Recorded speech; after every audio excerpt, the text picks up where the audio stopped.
বাংলাদেশ সচিবালয়ের ১ নম্বর গেটের সামনে পুলিশের সঙ্গে প্রাইম এশিয়া ইউনিভার্সিটির শতাধিক শিক্ষার্থীর ধাওয়া পাল্টা ধাওয়া হয়েছে। মঙ্গলবার এই ঘটনা ঘটেছে। স্থায়ী ক্যাম্পাস ও ট্রাস্টি বোর্ডের চেয়ারম্যানের পদত্যাগ সহ ৯ দফা দাবিতে দুপুর ২:৩০টার দিক থেকে প্রাইম এশিয়া বিশ্ববিদ্যালয়ের শিক্ষার্থীরা জাতীয় প্রেস ক্লাবের সামনের রাস্তায় অবস্থান নেন। তারা সেখানে ৩০ মিনিটের মতো ছিলেন। পরে শিক্ষা ভবনের দিকে তারা চলে যান। জানা গেছে, শিক্ষা উপদেষ্টার সঙ্গে সাক্ষাৎ করতে প্রাইম এশিয়া ইউনিভার্সিটির শিক্ষার্থীদের পক্ষে ৪ সদস্যের একটি প্রতিনিধি দল ভেতরে যান। শিক্ষা উপদেষ্টার সঙ্গে তাদের বিকেলে সাক্ষাতের কথা ছিল।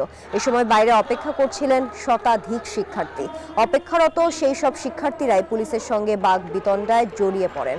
পরে লাঠিচার্জ করে পুলিশ। পরিস্থিতি নিয়ন্ত্রণে আনতে পরে পুলিশ ২ রাউন্ড ফাঁকা গুলিও ছোড়ে।